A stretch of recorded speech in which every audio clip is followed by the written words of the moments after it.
What is up, everyone? Hope everyone's doing okay during this quarantine. It is me, Scotty Jarrow. We got Gerald Cable right here. Oh, right here in the center. I don't know if Scotty's frozen for you guys, but are you doing good, Scotty? Scotty, Yes, is Kylo Ren in the room? Are you okay? He froze me. Bark twice if you're in Milwaukee. Oh man, what's up, guys? I don't know what's going on with Scotty's internet over there. Life in the bayou, eh? You know, that's how it is. Are you back? I don't know. I've been getting all of this. You've been getting all. Alden, Emma, are you? I'm not frozen. You're not frozen. But now I'm not frozen. Scotty's cleared up for me now. He was frozen. He's cleared up for me now too, but he was frozen. So there we go. Oh, hey, how's it going, guys? Welcome to the live. I don't know, man. The live episode of the Bombad Cast After Arc show. Why did I make up such a? We made up such like a big, huge, long name, man. Like it's what was it called? What is it? Experience Outranks Everything is the name of the show. The subtitle is a Bombad Cast After Arc show. It's the world's first After Arc show, and we're probably going to talk about the arc for like a couple minutes, and then get on to what everyone wants to talk about. I know. Yeah, I think I'm the only one who still wants to talk about the Ahsoka arc. But okay. We'll see. No, today we have a special guest at the Bombad Cast. We got Alden Diaz. Alden, we did an episode of his show, and we got some cool stuff coming in the works from I guess all three of us essentially. But yeah, no, Alden, I guess how you doing, man? You doing okay?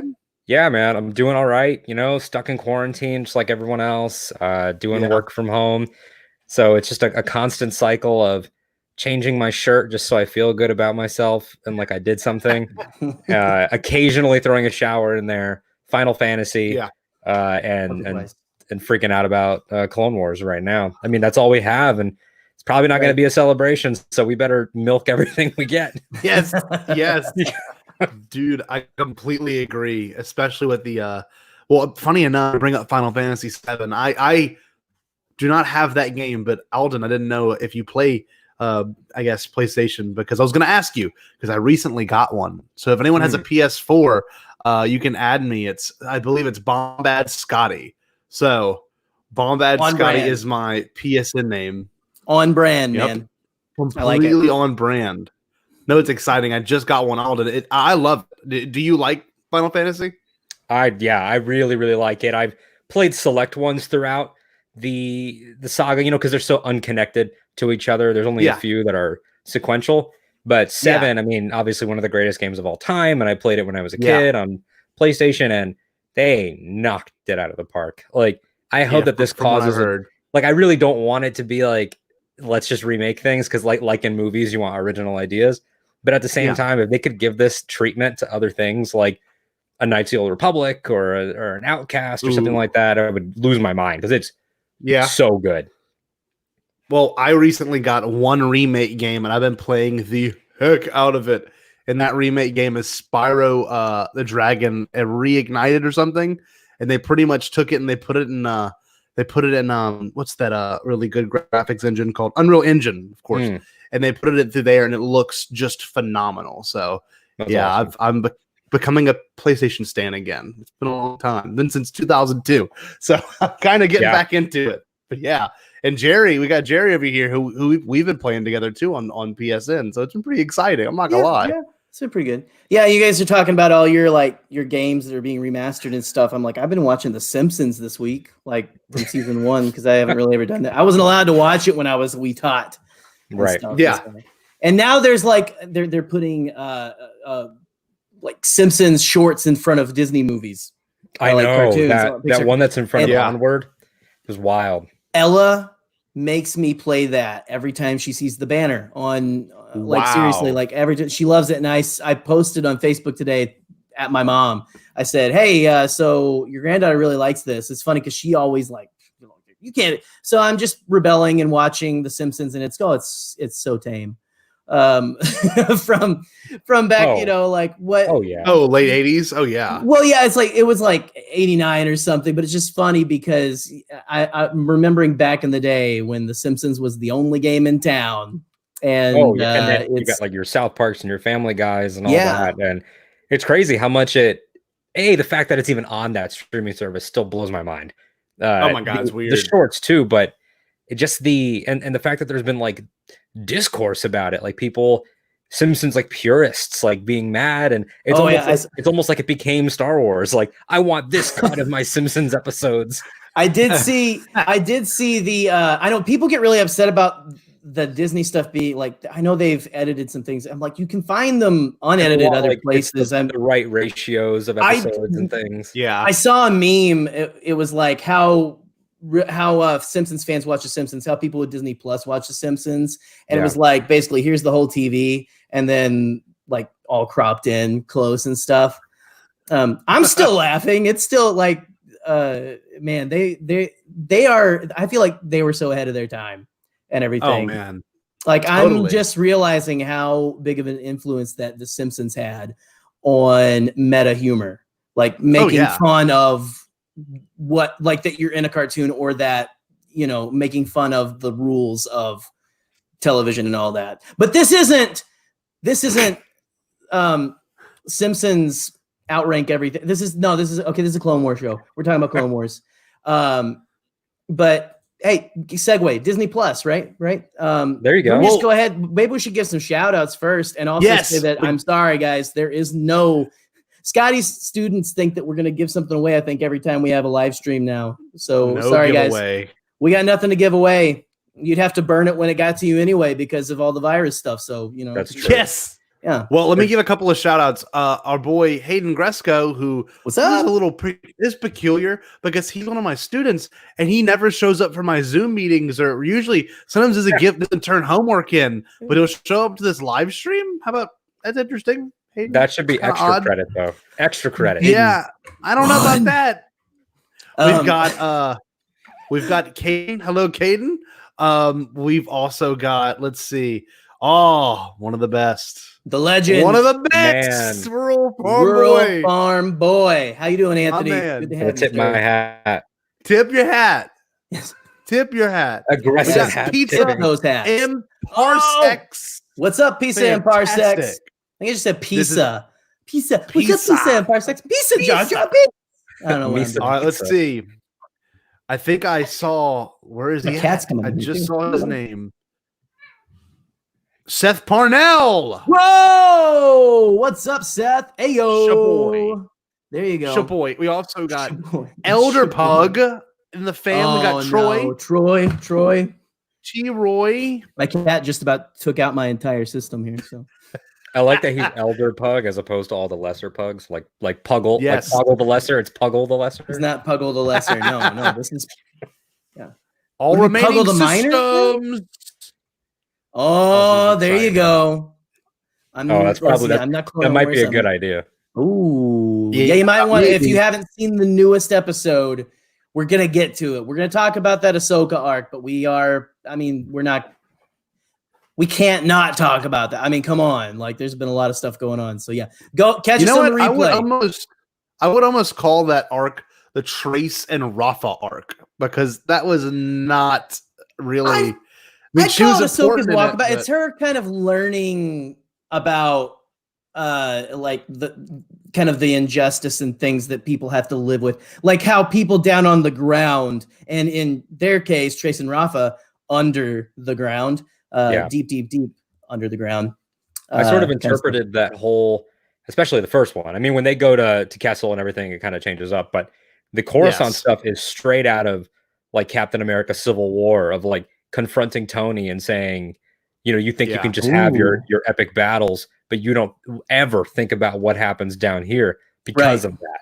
And how when we get their backstory later on, I was, not going to spoil it up front, but I was just thinking like, man, like Star Wars is going to that direction of like, you guys can't just be all heroic and then leave. Yes. Yes, that's awesome. There's so much good stuff in there. It's a juice. I mean, I will say for how much I did not. I mean, I enjoyed it, but I didn't really get that much into it with this new Walkabout arc, I guess you can call it. I mean, I liked it, but at no point was it did it have any reaction from me like it did with the most recent episode, like at all. Well, this whole season, everyone has been complaining. This whole season sucks. What's going on? I don't think that.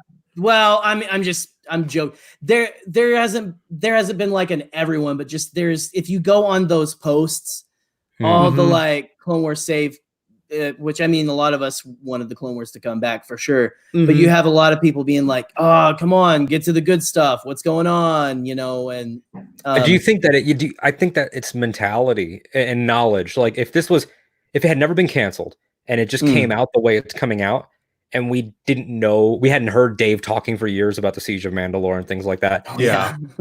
This would just be like like the Bad Batch, I think would have been a fan favorite arc.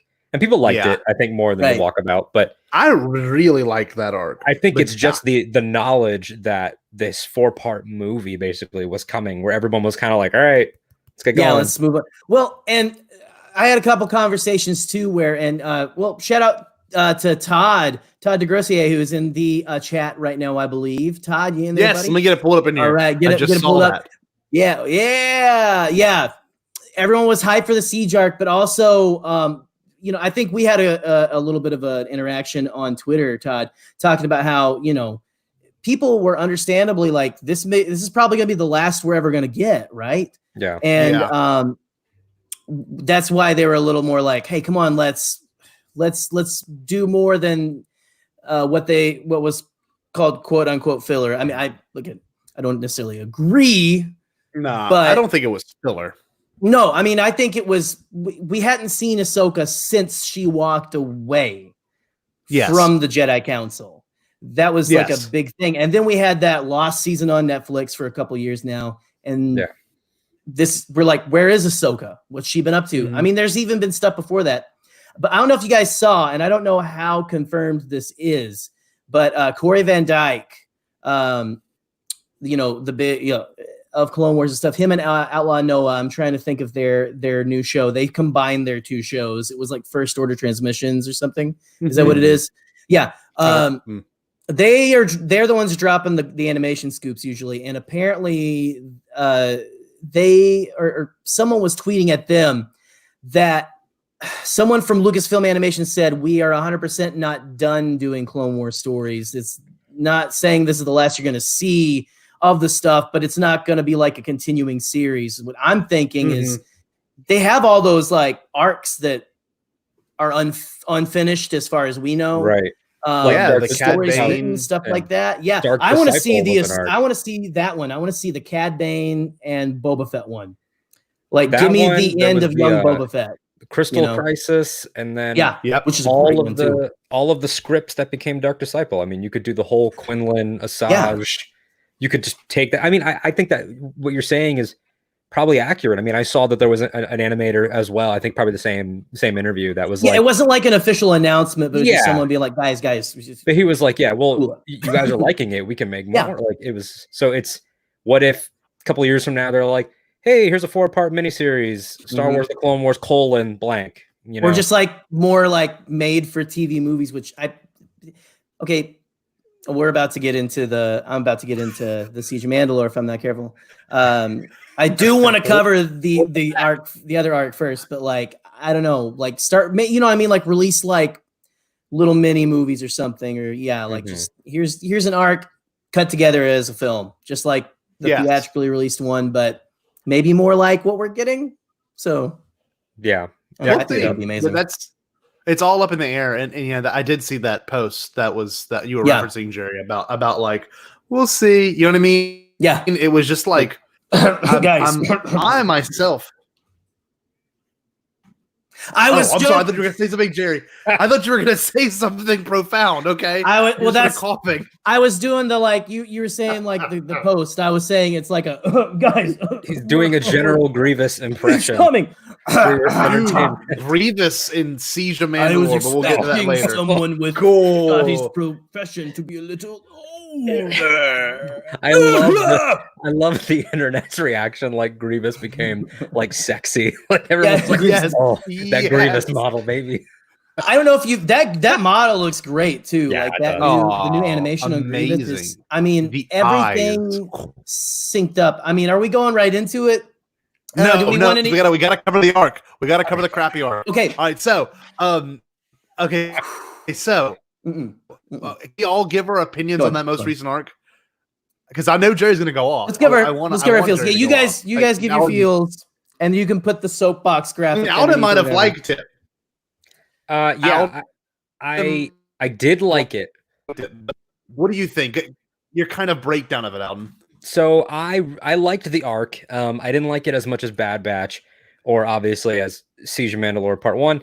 But I did enjoy it. And again, perception is reality, because if this arc had happened, if it was never canceled and we never just jumped straight to Rebels, and this arc had just happened, these characters, Trace and Rafa, people probably would have had the time for them to grow. And I wouldn't be surprised if come next Celebration, there are people, especially Latin female fans that are gonna, because we don't really get a lot of, aside from the guys, like there hasn't really been like Latina women in Star Wars, and they, they're orphans and they're hustling and they're working hard. Like I thought that it had all the elements. It was just the background knowledge of like, are they involved in the siege? Like, is this going to set up the siege? And then they kept showing you Bo-Katan hooded off to the side, and so you're kind of like, oh, come on, I see the siege, I see it. It's right there.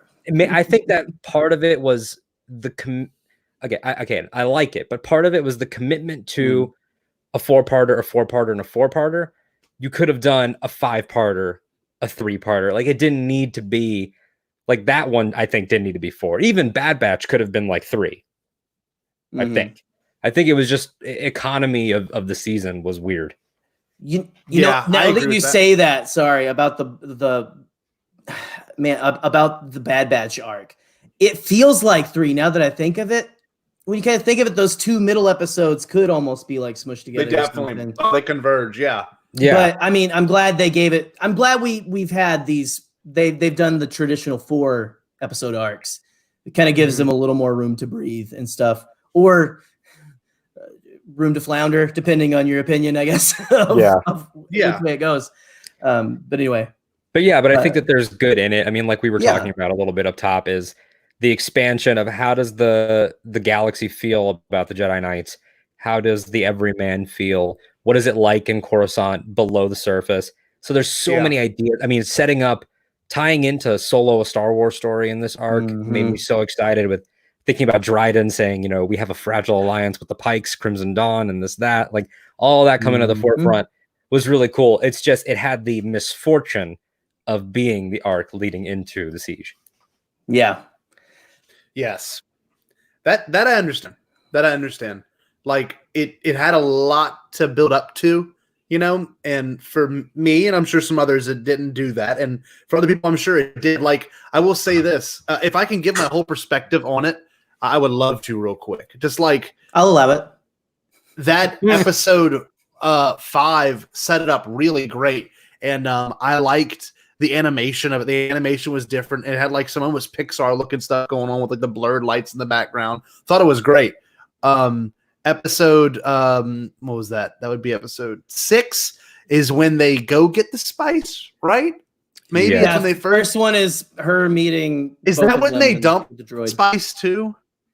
Yeah, same episode. Yeah, I hated that episode. That episode was absolute garbage. Oh, it was terrible, dude. I'm not gonna lie. Trace is the one with the curly hair, right?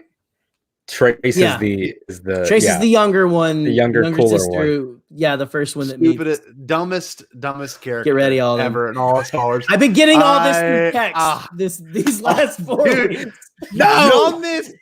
She is an absolute idiot. And you don't think that Rafa is worse? Rafa at least has got this like prowess that's at least pretty cool. But Trace is really like her Rihanna haircut. She's like, they dump the spice? and we were fighting, and I that's no. She literally said she's like I didn't know what to do. I just dumped the spice because one said keep it, and the like other she's one a teenager this, or something. What's up with her? No, like she's a moron. No teenager would have done that. So with that being said, though. I'm watching this and I'm like, oh my God. And then the worst is even Katie pointed out, Katie, when she watches Clone Wars, she watches it like this. Okay. So she looks at me and she goes, did she really say that? And I'm like, yes. And I don't know why they're doing this because it makes what line was sense. It's like the exact line was the one where she's like, why did Ahsoka make us leave or whatever the hell she said, where she's like, Ahsoka said something and then we left and I don't know what that means. And it's just like they're just handing the storyline to her. That was an episode. That was like one of the later ones, right? Yeah, I think that was after. Yeah, it was the last one. That's when you get Maul as a hologram. And yes, that one. And when Ahsoka pretends to sell them out. And then Rafa has to be like, she did that to help us. Like yes, I hated that. Yeah, I was like, it's obvious. And dude, Eleanor would have noticed that. She would have been like, oh, this makes sense. Because any other human with a brain would have made that. And I'm sorry. Yeah, I could see that. Frustrated. Because it was so like, well, he's the most heated I think I've ever seen you get. I know. And again, like I think a lot of it is perception is reality. Because I think if that same scene happened in Resistance, you wouldn't be angry at all. Well, because you're right. Because we know Kazuo is kind of a moron, right? And you can accept that. Yeah, that's and the how it's always been. Exactly, and so is what's the Niku? Yes, he would have been like, why did she do that? And it makes sense because even if 3PO did it would have made sense. But we have this whole moment transpire, and then like it takes the whole ship ride to meet 100 Ben Quadraneros for her to be like, wait a second. You're naming all the best stuff about the episode. I don't understand what you're so upset about. The Ben Quadraneros guys were the best. They were awesome. No, okay. I'll off my soapbox, but what I will say is I've been waiting to give you a hard time, man. If it I know. What I will say is, why did you dump the spice? Why did you dump the spice? That's how I feel. Okay, it was. Your face is getting really red. It's getting those red streaks too. What are you? No, but in all seriousness, we'll deal with her later. Yeah, and it is that thought of like if it had been like Dryden or Jabba or Beckett or Boba Fett or anyone else in the criminal world, they would have shot her immediately. Yes, the Pikes are like, well, we'll put him back in the same jail cell 4 different times. That's the one thing that drove me crazy too. They're like, let's take him again, put him in the same jail cell. All right, let's torture one of them, put him in the same jail cell. All right, wait, they left. For some reason, we just let them leave. Well, you put someone in a different cell every time you torture them. I mean, come on, man. I'm like, they had a lot of prisoners in there. Then they were like, "All right, we'll leave those other 2 to go and get it and come back, and we'll put her in the same exact jail cell." And then the whole 3rd episode of the arc was literally just useless because it already happened in the previous in the following episode. They just got trapped again. I will give you that 3rd episode is probably. I wouldn't use the word useless, but it's the one like I could see they stretched it out maybe a little bit, but there were moments I liked them. But please continue. I'm dying laughing. I'm dying laughing. Sorry at Todd. So I can tell that Scotty loved the decision to dump the spice. This episode should be called "Dump the Spice." You would think that they dropped Michael Chiklis, Jabba the Hutt, in the middle of this thing and had him go say what to them or something. The way Scotty is reacting with Zhao Yaoza riding him on a saddle, like fucking like a bronco. Whoa! Whoa!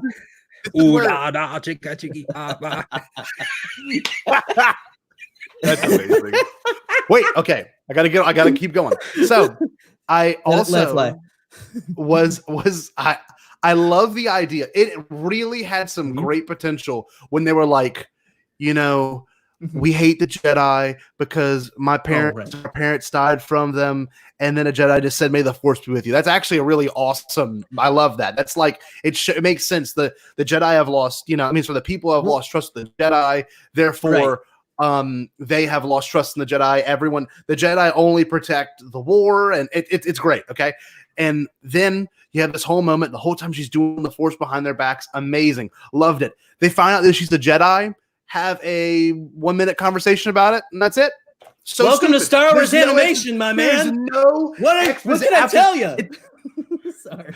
There is no moment of being able to be like, all right, let's truly discuss it. They have like 3 ship rides and nothing's discussed. They literally Bo-Katan's like, all right, come on, come help us. Your turn. Now will you feel better? Will you feel better if, because again, without getting too much into the siege, we know, and there are things in it that the siege is happening at the exact same time. Yes, that they're rescuing Palpatine. I mean, down to the score. Yes.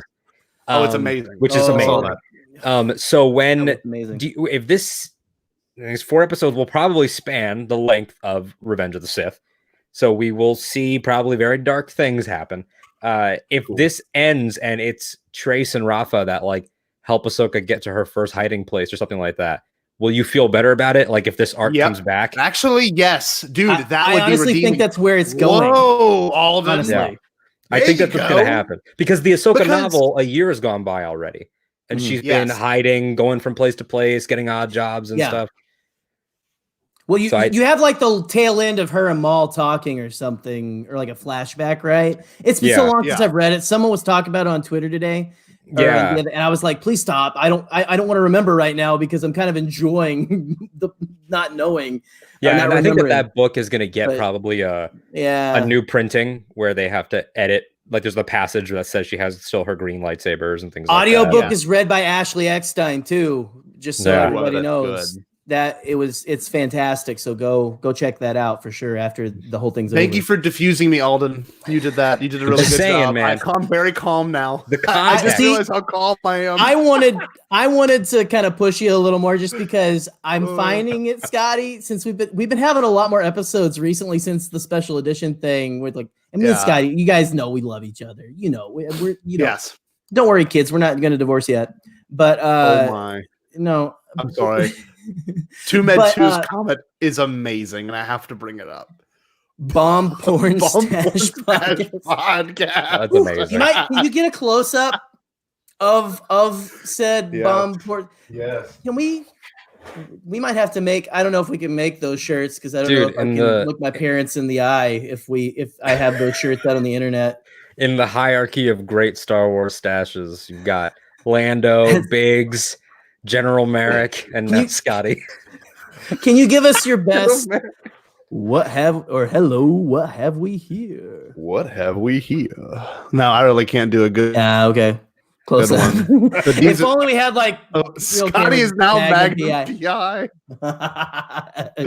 He was actually Scotty was up to play Han Solo back in '76, but he just he decided to go with Harrison. So it was really studio politics, really. I mean, yeah. They didn't want a ginger. It was too risky.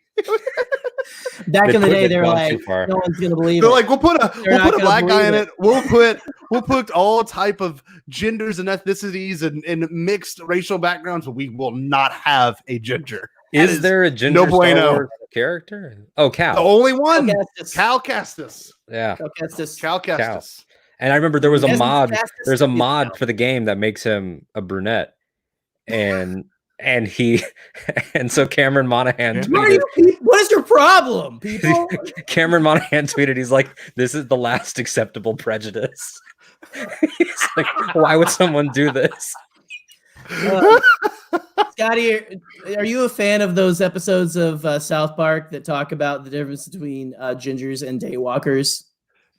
Yes, I've seen them. Yes, that's a big one. What just happened? Whoa! What kind of?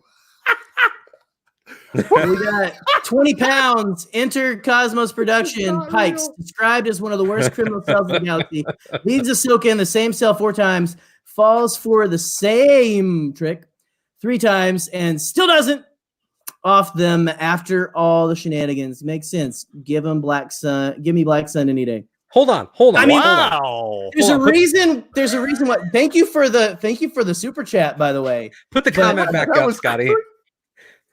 It says worst criminal cells, not worst criminal cells. They're bad at this. That's worst.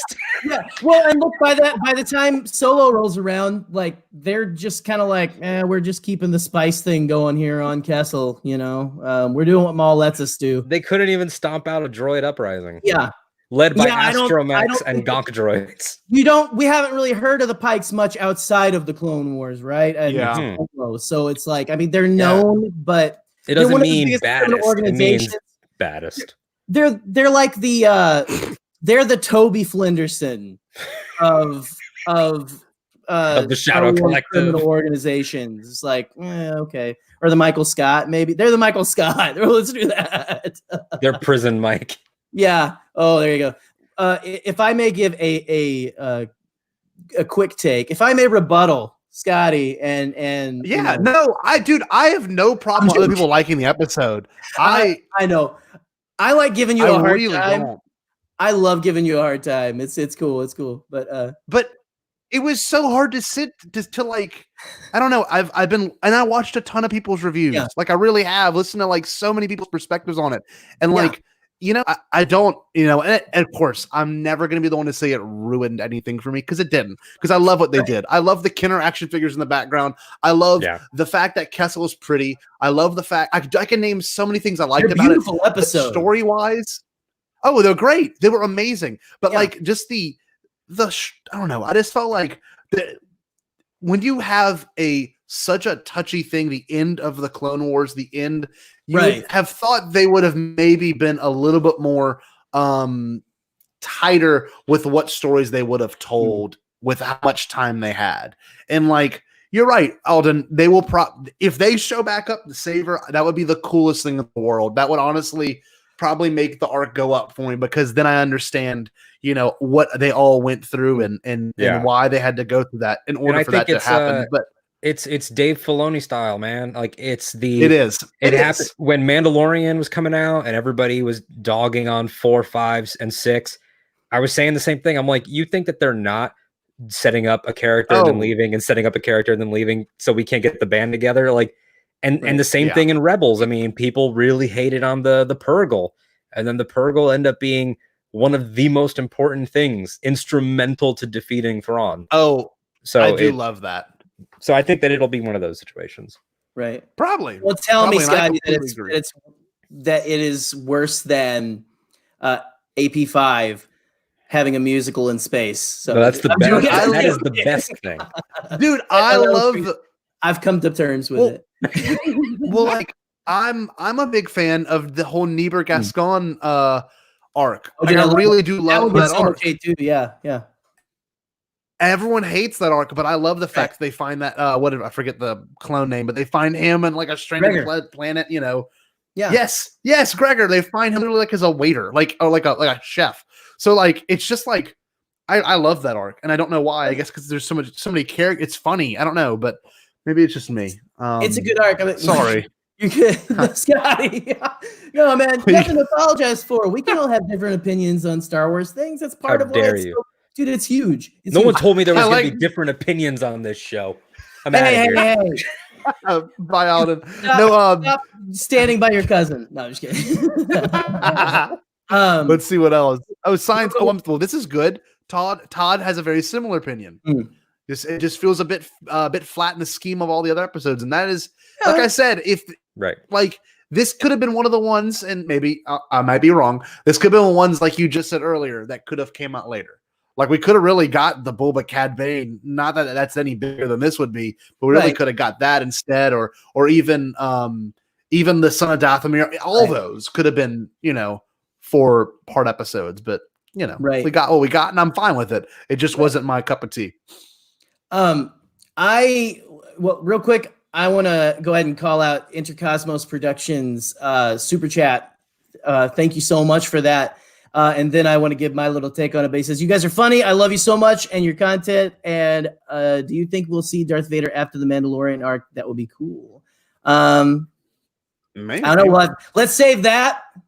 Pocket that for right now. Let's talk about it when we get into the Siege of Mandalore, because we're going to do some predictions for sure.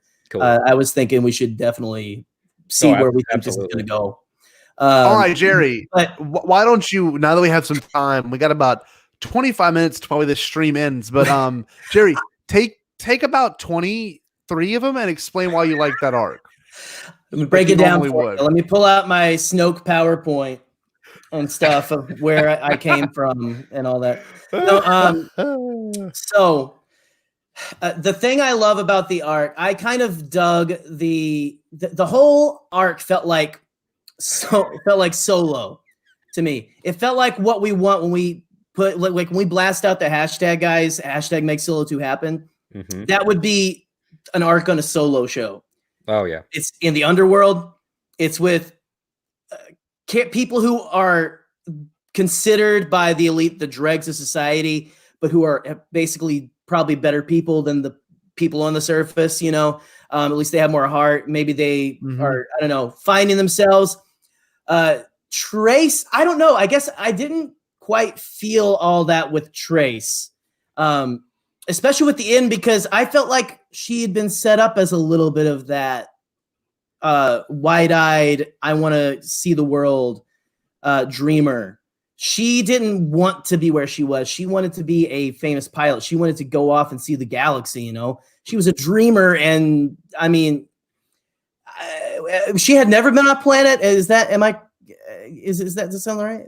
So yeah, to me, I guess she'd only ridden like speeders, she said, or something like that. Mm-hmm. I took it as a little more of like innocent ignorance and stuff, which not saying that it's not, it can't be annoying. Definitely. No. Not saying that you're wrong at all, Scotty. I'm just saying the way I took it was, here's this kid, and I really did read her as, I think maybe a little younger, because how old, Ahsoka can't be like 18 or 19, right? I think she's like, 16 at the end of the Clone Wars. Yeah, she's 16, right? Because she's like 12 or 13 whenever the series started. Yeah, I think she's 16 because when the Rosario Dawson thing came out, people were doing the math on what her age should be.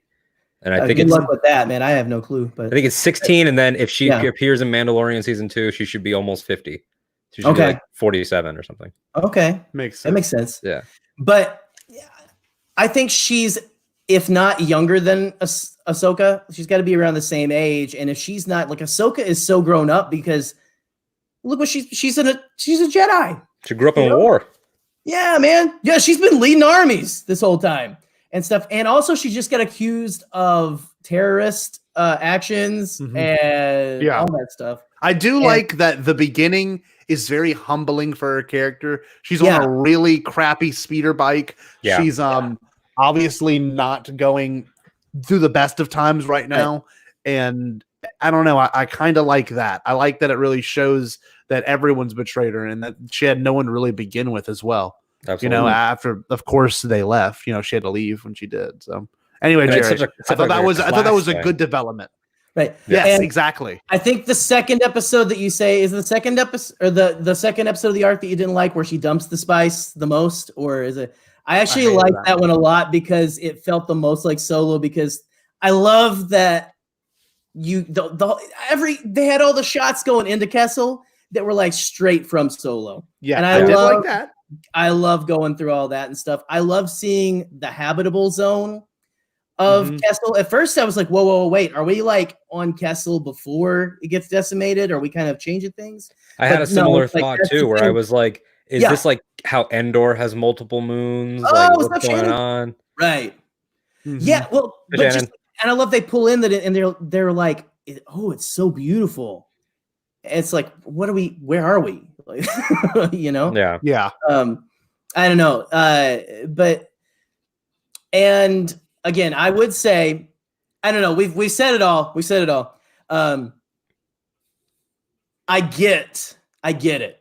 I get the frustration. The spice dumping part was just inexcusable. Yeah, that doesn't bother, because to me that was true to the character of, like, she'd never been out. Rafa was the one who was like getting into the criminal underworld. Trace was just like, I just want to fix my ship and fly away. I don't want any of this. And so she doesn't know where they're going. Rafa doesn't think either one of them know who the Pikes are. Yeah. And she dumps the spice, and her and Ahsoka are like, no, that was the bad move. Like they'll kill us now.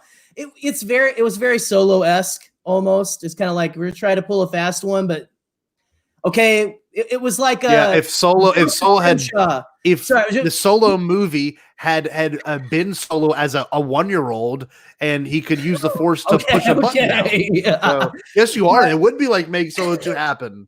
But yeah, you're right, Jerry. But, I guess my thing with it is it felt a little like that. Joseph Scrimshaw talks about that out of the frying pan into the fire storytelling, and I don't think that a character making a stupid bad decision equals that was bad. Not again.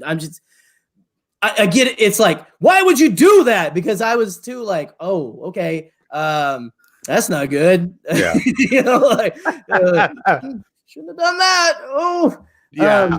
I get that, but like, to me, I saw that as like, okay, we're kind of in this situation, and like, oh crap. Well, now we don't have. What are we gonna do now? We're out of the frying pan into the fire. Like, okay, I took care of it. Nope. I think it's because of there's a thing, and I speaking of Joseph, we just did an episode on Octo about comedy, and I think that what in Star Wars, not just in general, but what happens there, I think the difference is that if you look at just like Solo, there's so many awesome comedy beats.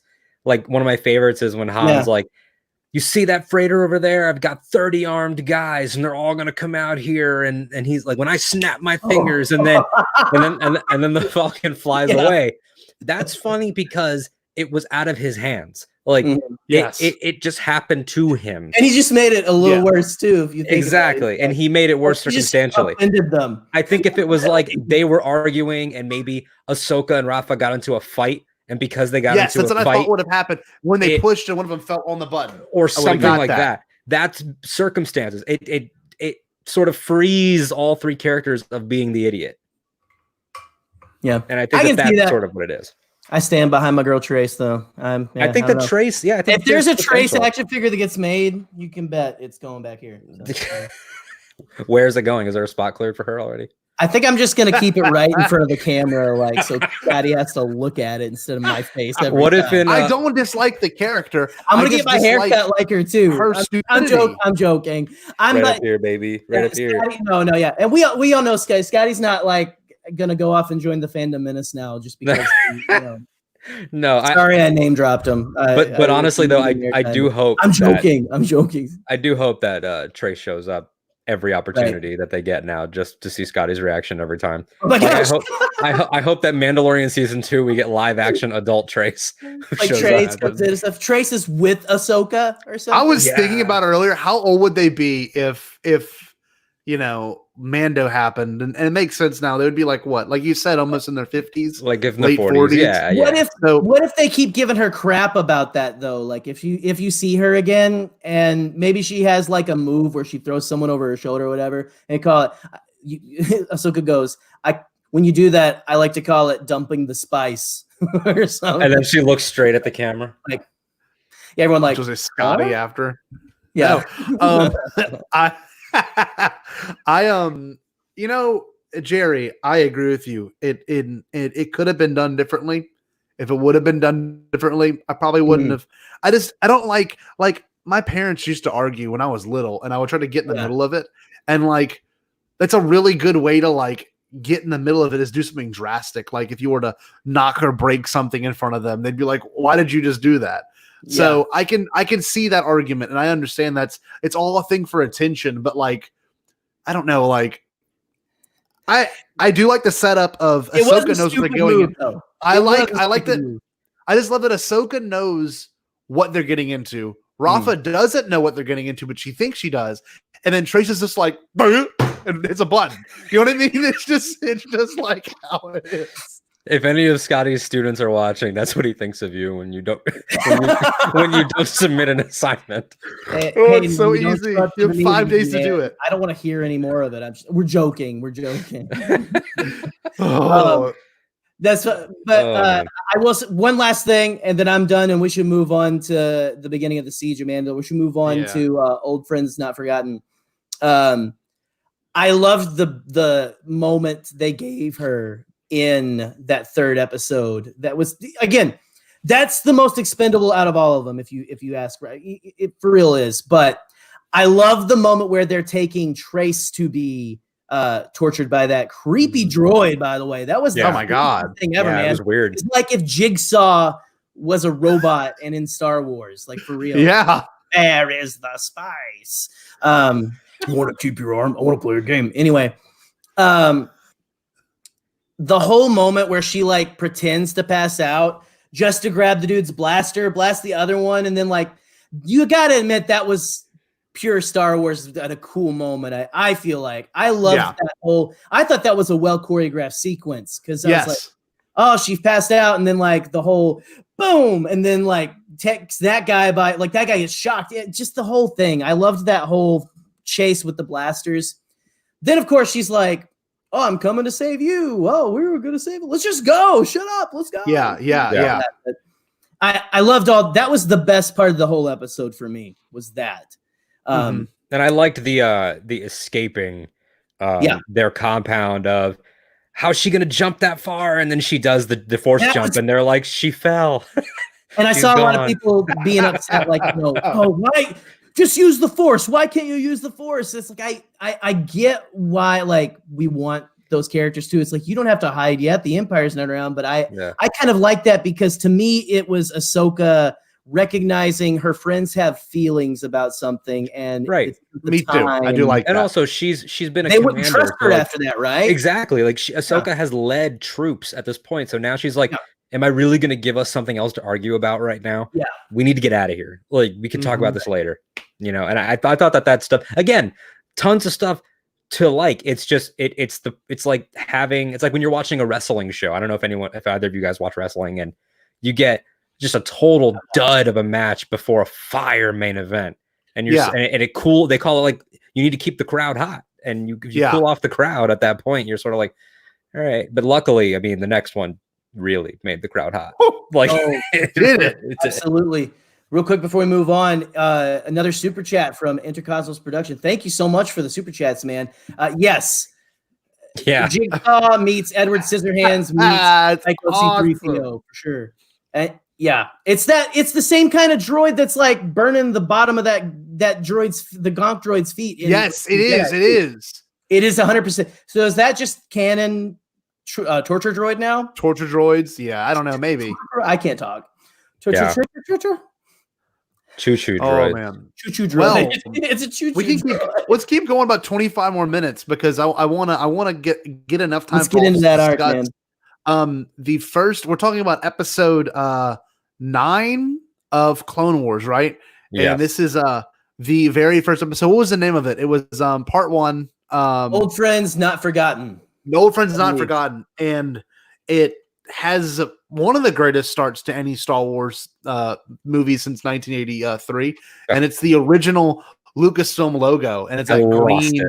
Oh man, I was so happy for you at that moment, Scotty. It was such a fact. I loved it too. I was like, oh. Can I give you my hypothesis on what they're going to do? Sick. I think the next one's going to be the silver Lucasfilm logo they had for a while. Then it's going to be the gold one, and then it's going to be the new one. You know, I think they're going to go through each, or they might just start an episode off with no recap. So I'm getting chills right now. I really do think they're going to do that. I kind of think at least they're going to do that opening. Mm-hmm. My prediction is they're going to do that same kind of opening, but I like what you just said. Yeah. That would be cool. Just kind of paying homage to the whole. I just had an idea to tie in with that, and I got chills. What if because we had, I mean, one of the big conversation points was that opening, obviously. I mean, I was working earlier in the day. So working from home though, so I still had my phone and everything, and I'm looking, and I keep seeing the classic Lucasfilm logo on Twitter, and I'm like, why is that around? Are they making a T-shirt out of it? Like, what's going on? And then I saw what it was, but it was the use of the actual fanfare versus the Clone Wars theme. What if all 4 of the episodes use a different piece of the Star Wars music, and then the last one? What if the last one opens with Battle of the Heroes, because that's when Mustafar will be happening? I would lose. You'll know because you'll hear me yelling from over here in Florida. Wow. Like, that's how you'll know they did it. Oh, then that's great.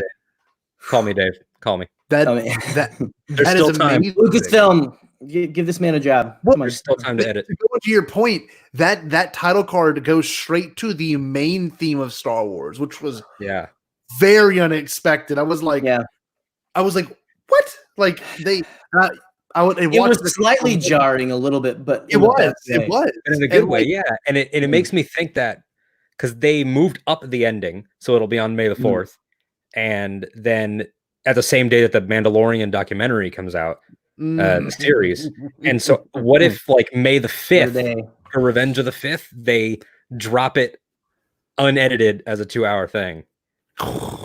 I think that's what you do. You just call it Star Wars: The Siege of That's Mandalore. why I think they're going to use the same opening, but not have like the war or Falco's been captured. But I mean, I love Tom Kane, but I think we got what we got, and because they left it. You notice at the end of this, they cut it off. No music, no nothing. And Ahsoka's lightsaber, they didn't do the wipe or anything. You just cut to credits. Yep. They didn't do like a circle out or anything. Iris out. I mean, circle out.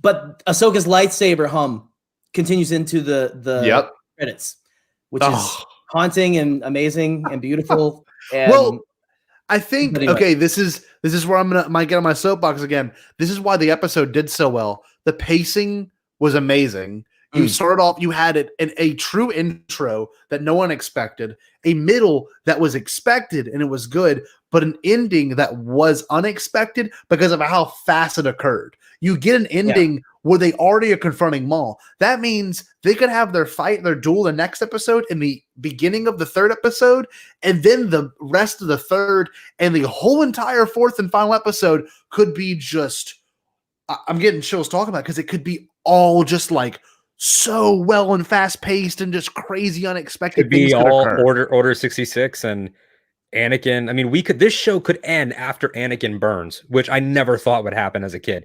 Like watching Clone Wars back on Cartoon Network, I always thought, oh, this show's so cool, and I'm sure it'll end like right as episode 3 begins. Yeah, I never thought that they would be happening concurrently. Like that is just wild. And you're right. Like the amount of ground we cover is crazy. Oh, dude, it's wild. And like it's never been done. It almost felt like the Rise of Skywalker because it was like this, but it wasn't jarring, you know? It wasn't a movie. It was kind of cool. It was oh man.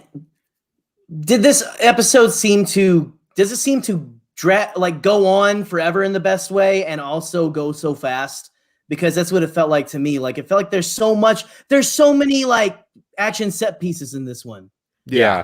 And also there's 2 giant ones that are amazing. There's so much meat. Like every single, I mean, for a 30-minute, it's a few minutes longer, but just those few minutes. I mean, you look at the beginning, like Ahsoka, I felt like Anakin, like anxious for her to arrive on the ship. Like and how him and Obi-Wan, like Obi-Wan and her, obviously there's still a lot of anger between the two of them about the trial and how they have that little exchange where she's like, he goes, that's not fair. And she goes, I'm not trying to be fair. That to me felt like everything George was trying to say about like the Jedi. And then by the time that conversation was over, I was like, whew, damn, what an episode. And then I'm like, oh, wait, nothing's happened.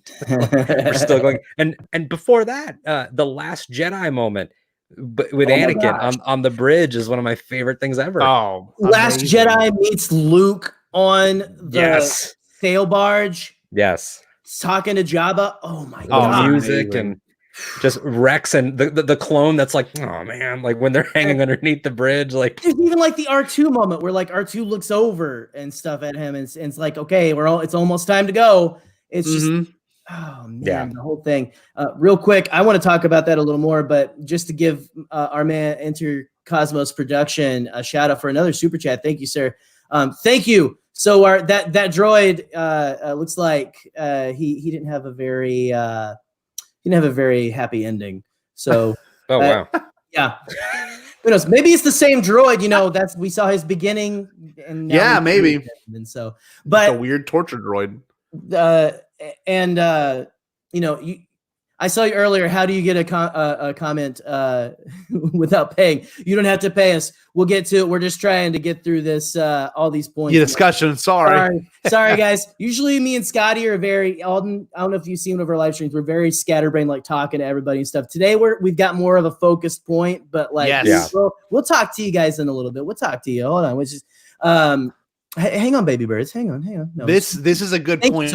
Hold on, Todd brings it up. I paused the episode halfway through because I thought it was almost over and was pleasantly surprised. Dude, I thought it was going to be over after the after they are like, all right, time to go to Coruscant. I'm like, God, this is where they're gonna cut it, you know? Yeah. Because it already felt like 20 minutes, but it wasn't. It was 12 or like 10. It was crazy. Because her igniting the lightsabers is such an ending. I mean, the clones, the reveal of the clones in the orange. It's gonna make you cry, but then you're like, wow, like what a moment. And then you're like, oh, the battle. I mean, we're getting the battle. Well, they're gonna land on Mandalore and then it'll be over. Oh wow, we're getting a battle in the air, and then it just keeps going. Yep. I paused it too. How many of us did pause midway at least? And we're like, is this about over or something? Or just like, how much is left? Well, right when they cut to oh man, I'm forgetting the Mandalorian's name. Where they kind of cut to the inside of the city. Huh? Bo-Katan or Almec? Yeah. Or Almec. I thought they were going to cut. Yeah, I thought they were going to cut. How often did they make Almec in this episode, by the way? I love all the armors. Yeah. I love. Oh, the armors are great. Todd the Fandalorian is in the chat here, Todd DeGrossier, and I know that you were getting all the Mando vibes from this episode.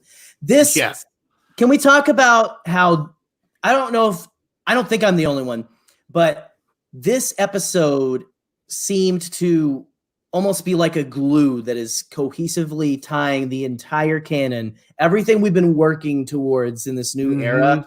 It seems like it's been really tying it together hardcore.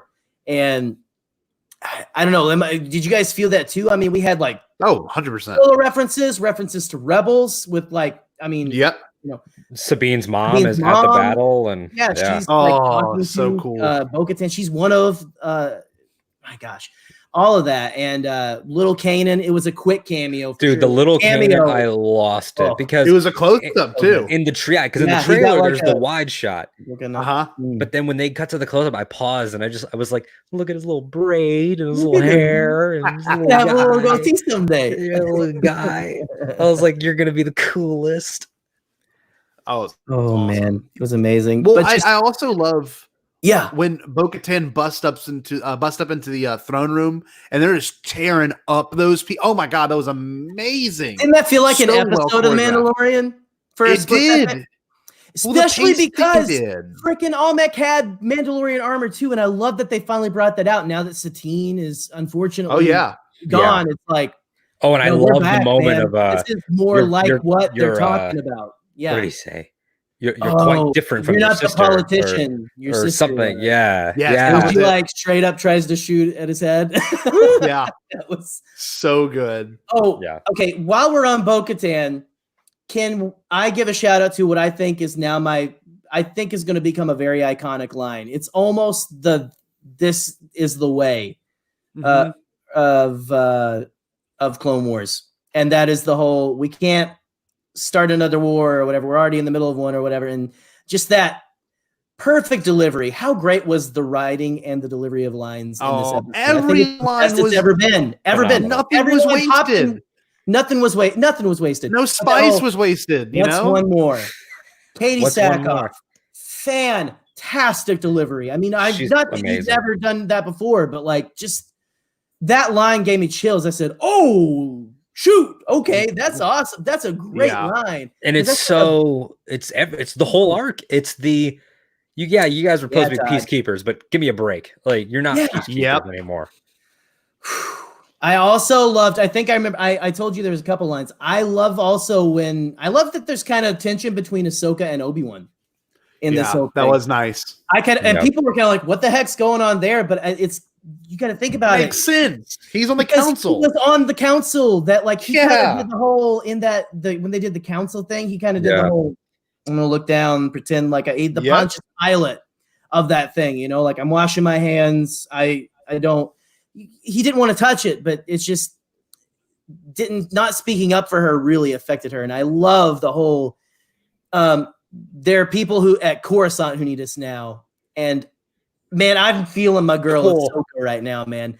That line was identified fire. with Ahsoka so much to the point I am in my life where she's so disillusioned right now, you know, with the Jedi and stuff, but still believes in it. You can tell she still believes. She's just like, you guys aren't what you say you are anymore. We're not what we, and just the whole, like, you mean the Chancellor needs you, and the whole, that's not fair. I wasn't trying. It's so good. That was another. I mean, just like fantastic line. I mean, there was an interview the other day. Was it with Dave or was it someone else? And someone on the Clone Wars team confirmed that George is watching these and that he's sending positive.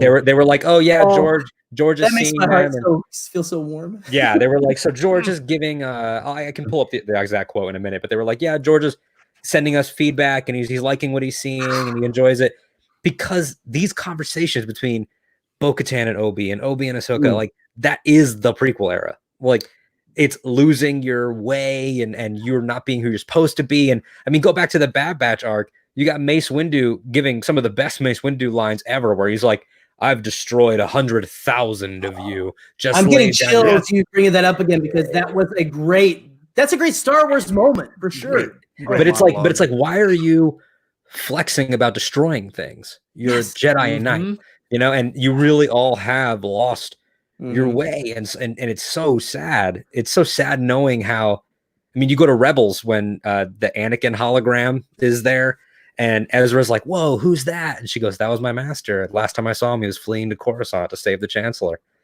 Then you get like the look back and everything. I'm like, Dave. I know.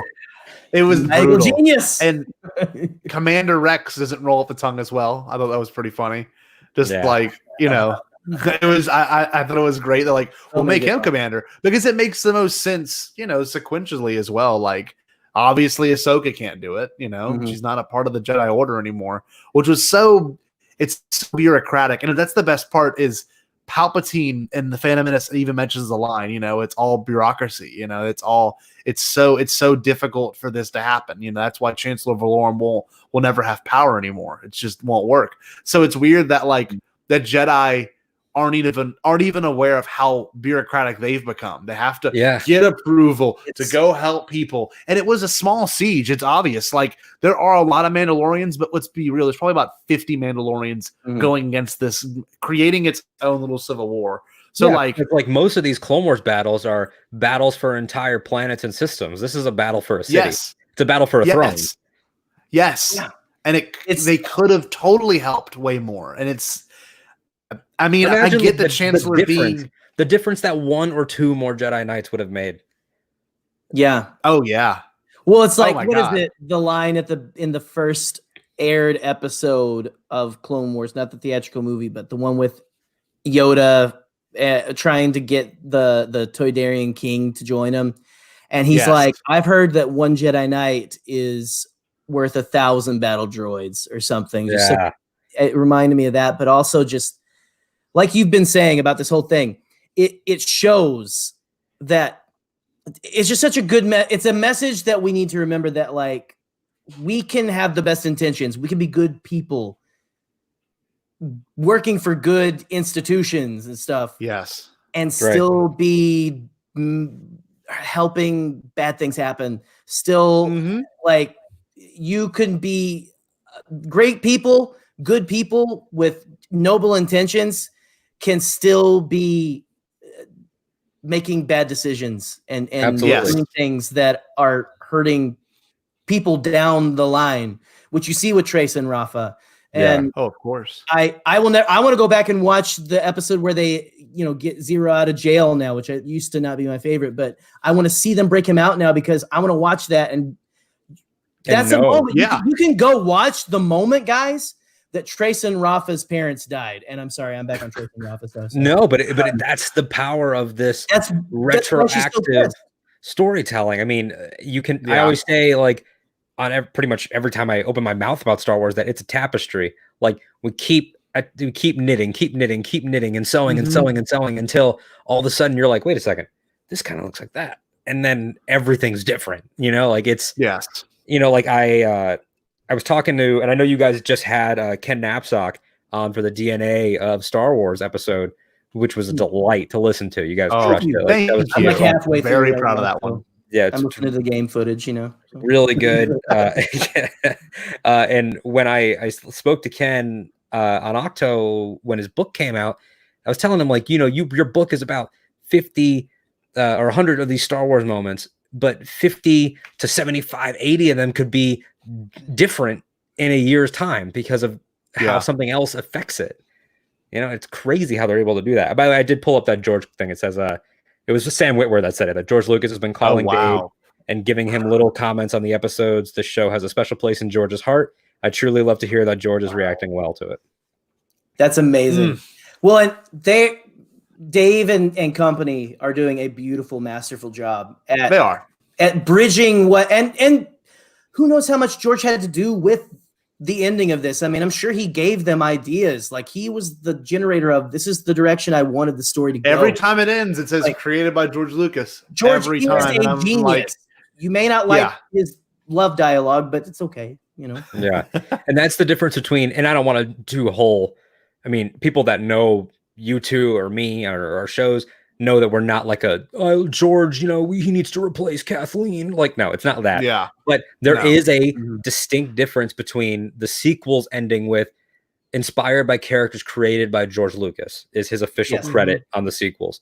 Whereas this is created by, because the last thing he did before he retired was this show. Yes. And you go back to the 40th anniversary panel from Celebration Orlando, and Dave and George are on stage together, and Dave's like, well, George would basically say like, this is impossible and you have to figure it out. And there you go. And you will do it, Dave, because it's never been done. And and then George would be like, yeah, well, Small's back.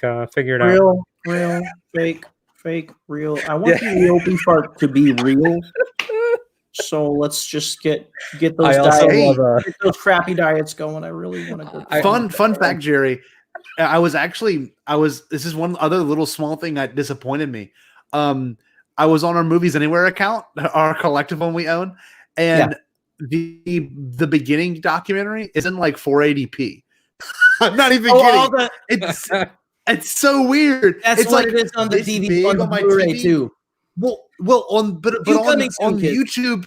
On YouTube, it's 1080p because we're talking about how it's probably better.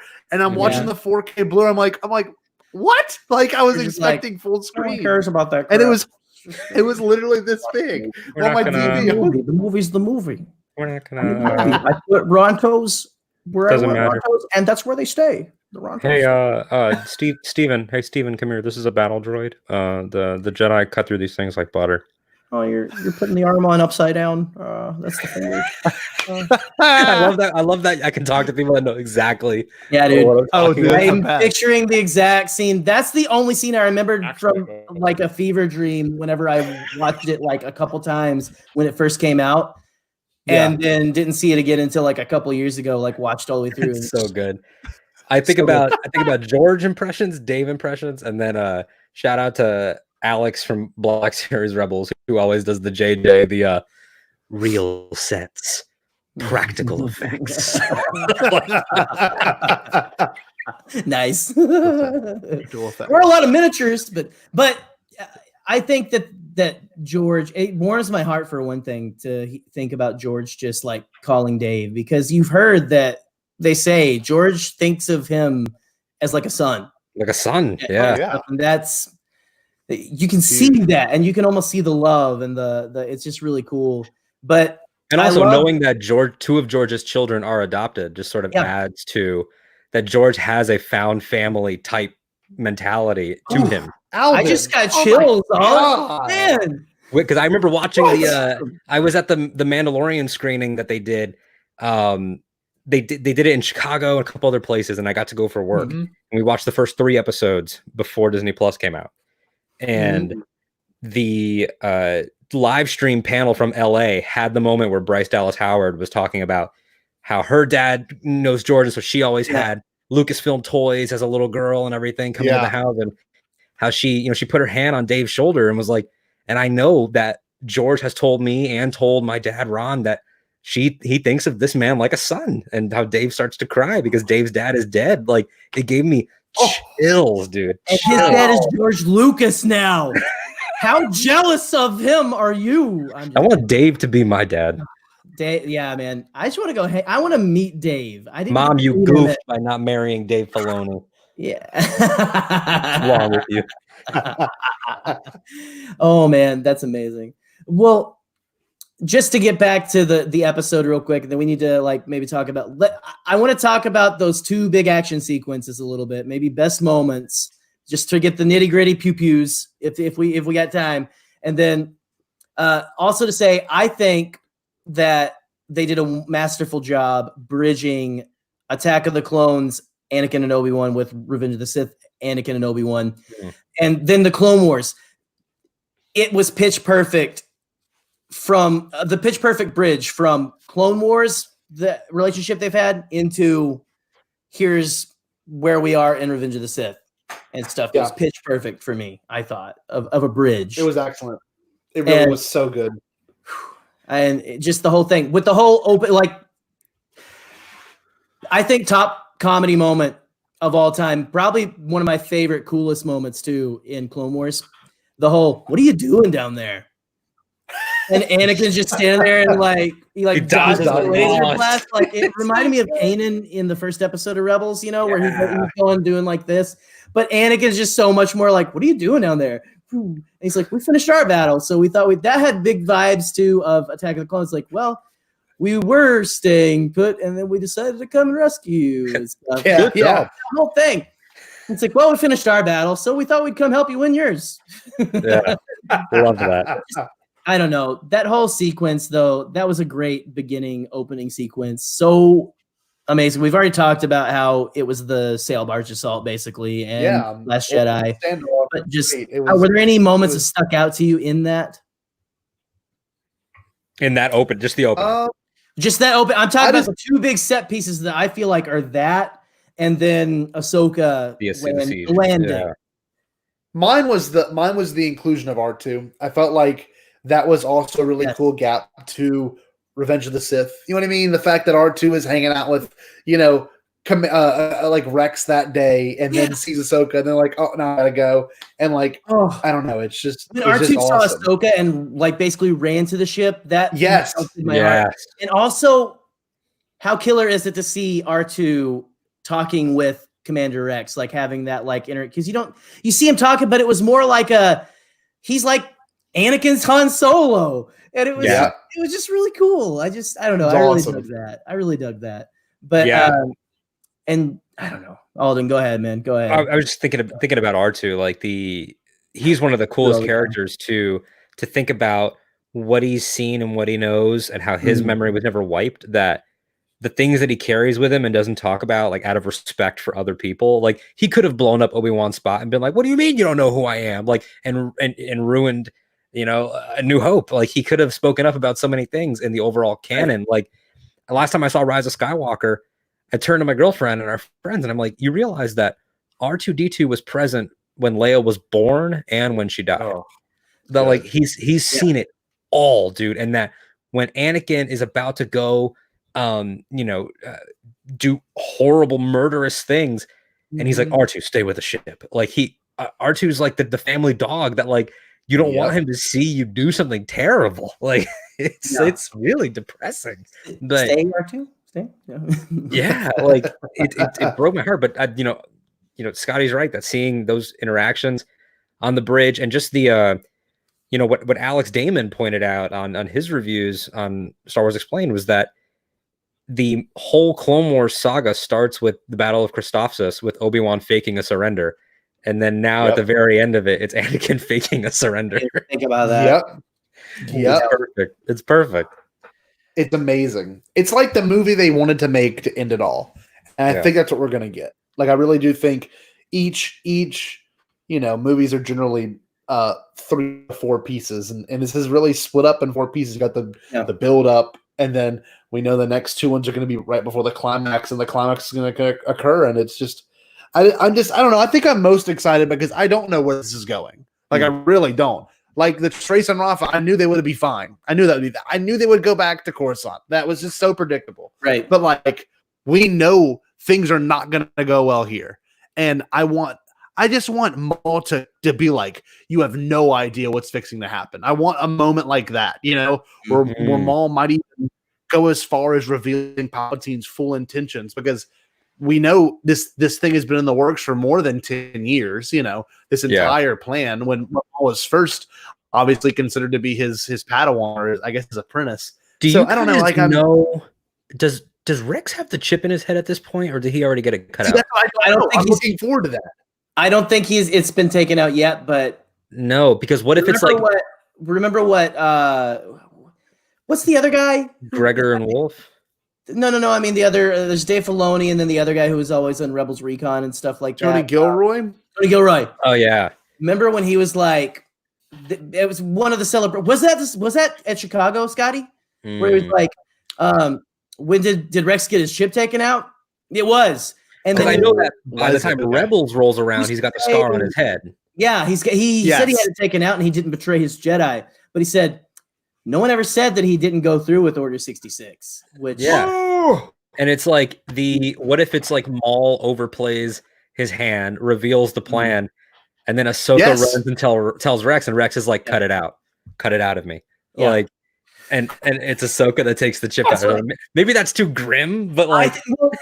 I think we're there. I think this is growing with the audience. I think it's going to be PG-13, Star Wars. But I think that's why I think, and maybe we can start getting into predictions or whatever. Or please, we can close it out after this. Yeah.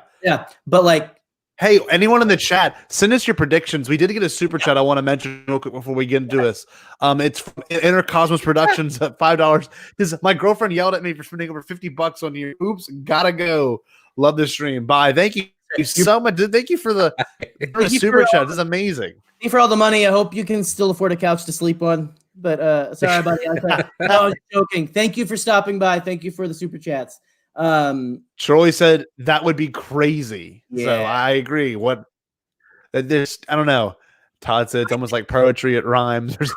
Like poetry or something. That's poetry. That is I think that Order 66 is happening 3rd episode. Shattered is what it's called, right? I think so. It could even begin to happen at the end of the next episode. Right, because Plo Koon and Aayla Secura are already where they are when they die. Yeah, we're in the middle of Revenge of the Sith. Yeah, when she jumps out of that Republic cruiser, the gunship is when they are saving Palpatine. We know because of the scores, and as was edited together, we all saw on Twitter. So, it's that I wouldn't, and to address that earlier question about Vader, I wouldn't be surprised if this show ends with, the last shot of Revenge of the Sith is Vader, like arms crossed, with Palpatine on the bridge with Tarkin. What if we get like that and then like maybe a little extra, like a little moment or something, like more of an epilogue, right? Like just like a true. Oh, like Rebels had a great one where they were like, Lothal has been saved. Look, and then Lothal looks beautiful, and it just shows. I don't know. It is like give us passing of the baton. Tasty little moments that haven't been explored in comics or books yet. Like you're saying, like Rebels, like. What if Obi-Wan's little epilogue scene is him, putting a down payment on his hut on Tatooine? This hut looks great. I'll live here, I guess. It's Tom Nook in classic George Lucas fashion. Like it was Watto's panic hut or whatever. Like whenever like crap gets real, Poodoo gets real, he goes out there to the Dune Sea and all that. Well, Todd brings up a good one. He says, "I think a lot of money, Obi-Wan." Sorry, it's okay. I think Ahsoka captures Maul, and then we get Order 66, and everything goes to hell in a handbasket in Episode 3. And then they tie it all up in 4. So yeah, 4 seems like epilogues, maybe. Yeah, or Ahsoka's escape. I forgot about this. Ooh. Oh my God! I about this, Todd. I agree. dude, yes. Give me young Gideon What? with an E-Web cannon and oh my gosh. Can you imagine Gideon there and like he gets the Darksaber or whatever? No. Well, he wouldn't get it yet. Maul has that still. Yeah, Maul has it, then Sabine, then Bo. But still, I mean, Gideon. No, we know he was there. Like when he's telling Din Djarin and Cara Dune, like, "Oh, this E-Web cannon that fired on thousands of you during the Night of 1,000 Tears." Like that could be there. I mean, we could see you know, if our epilogue idea comes to pass and we're wrapping things up for every character, what if Maul's last scene is him sitting like in a meeting, like a dark boardroom type scene, and Dryden Voss is there and the Pikes are there, and we start to see the buildings of what he'll be doing. Like, it could be, I mean, this is the catalyst for so many different things. We could get a Owen and Beru scene at the end. Like, who knows? Baby Luke lifting blocks just to make people mad, you know? Yes. Yes. They wouldn't be mad wait. It's Luke. It's Luke. He can lift blocks. Yeah. Elder Bug 27 said, I had a thought that Maul and Ahsoka would team up to escape Mandalore after Order 66. Oh. Yeah. I mean, you never know. It could just be going for people with lightsabers. I mean, it really could be like, all right. And especially because Palpatine, you know, had it in for Maul for like a decade at this point. Like he's no friend to the Separatists, right? Like, I mean, we see it later in Rebels when the Inquisitors show up. Maul fights with Kanan and Ahsoka, and it's 3-on-3, and the Inquisitors are like, it's the Shadow. Like they've known about Maul. Like they talk about Maul in the Empire.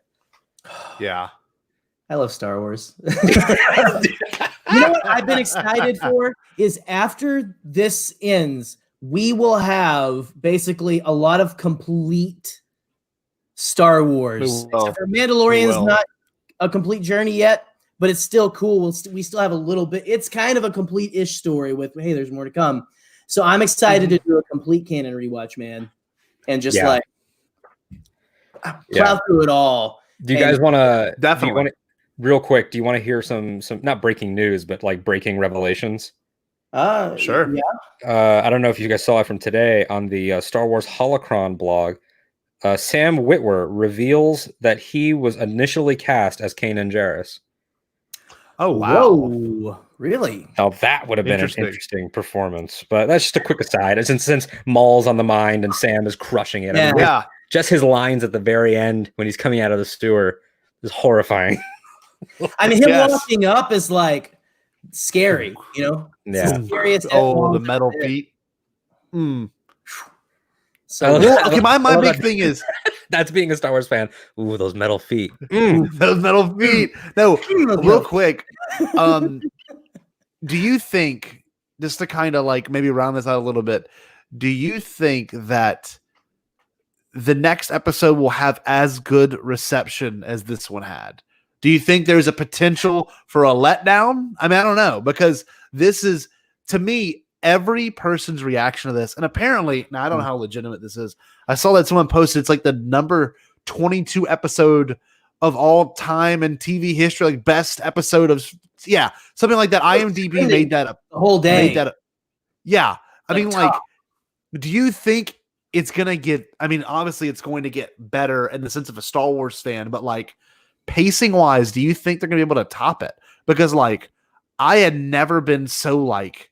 Just like, oh my God, they're doing it. Or the Clone Wars episode before. Yeah. You know? Yeah. The last time I felt that way was The World Between Worlds. And that was amazing. Because every person who's a Star Wars fan and a Star Wars just regular even had something to say about that. This episode is that same feeling for me where everyone's like, it's really unifying. Like, yes, it is. Like chapter 3 of Mandalorian was like that. Oh, yeah.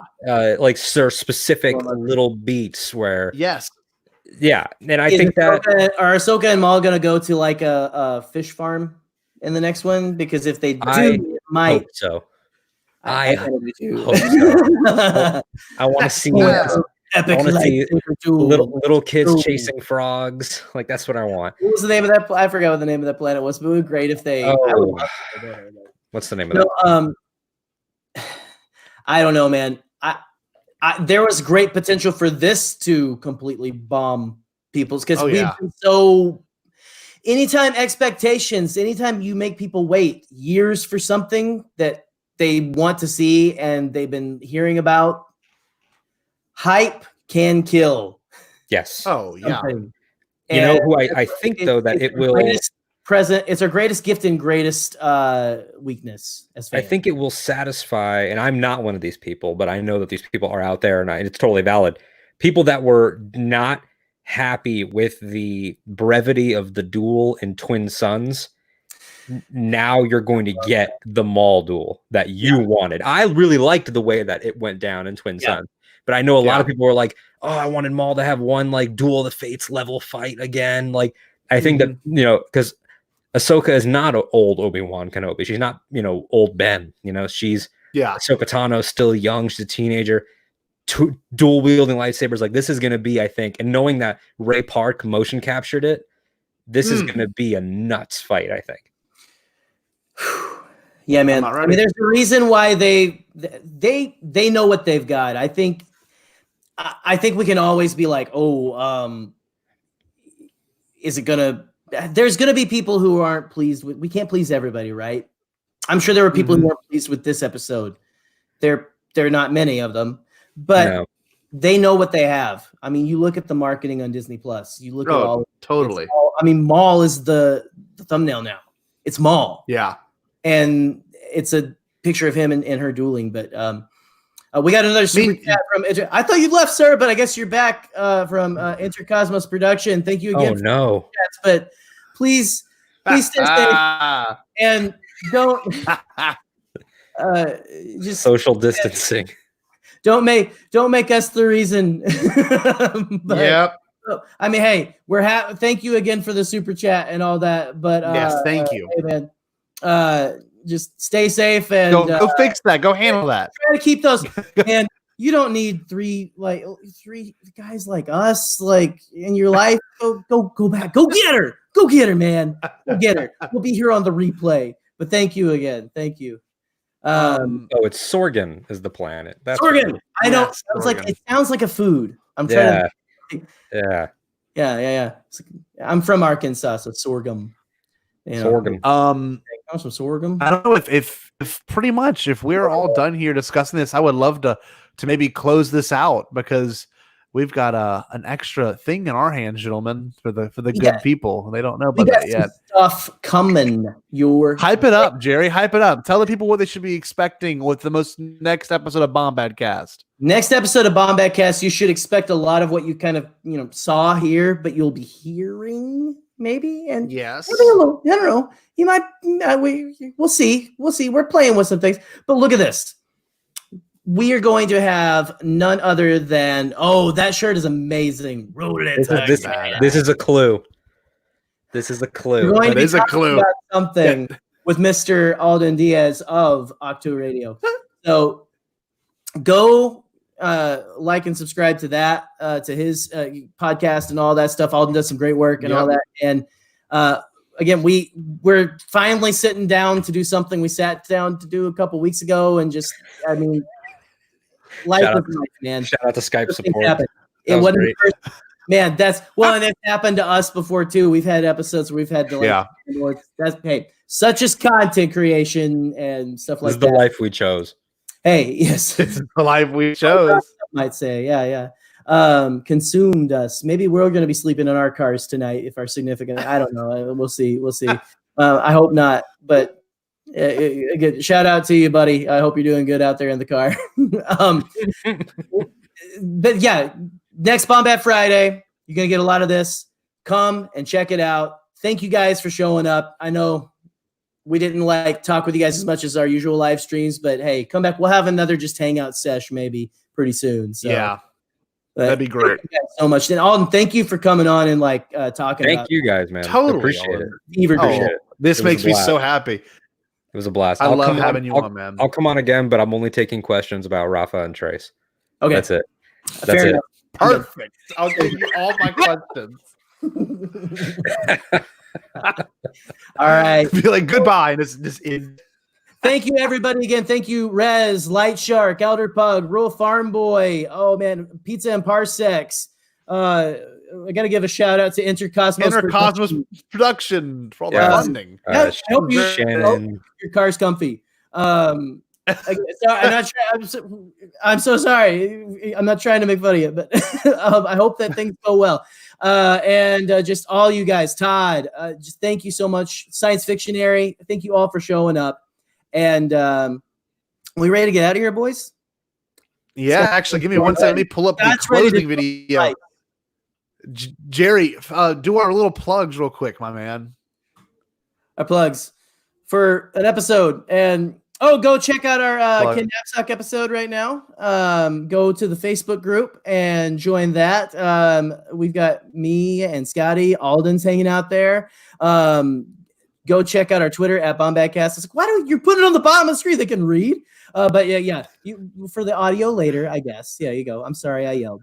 But just look up BombadCast. Find Bombad, BombadCast, and go get our merch. Check out our TeePublic shop. All those good things. And until next time, go check out Scotty's viral video. It's still getting views and all that stuff. Go give him a nice comment, and don't talk about how we're virgins. I've heard it so many times. I have a kid. Stay Bombad. Later, guys.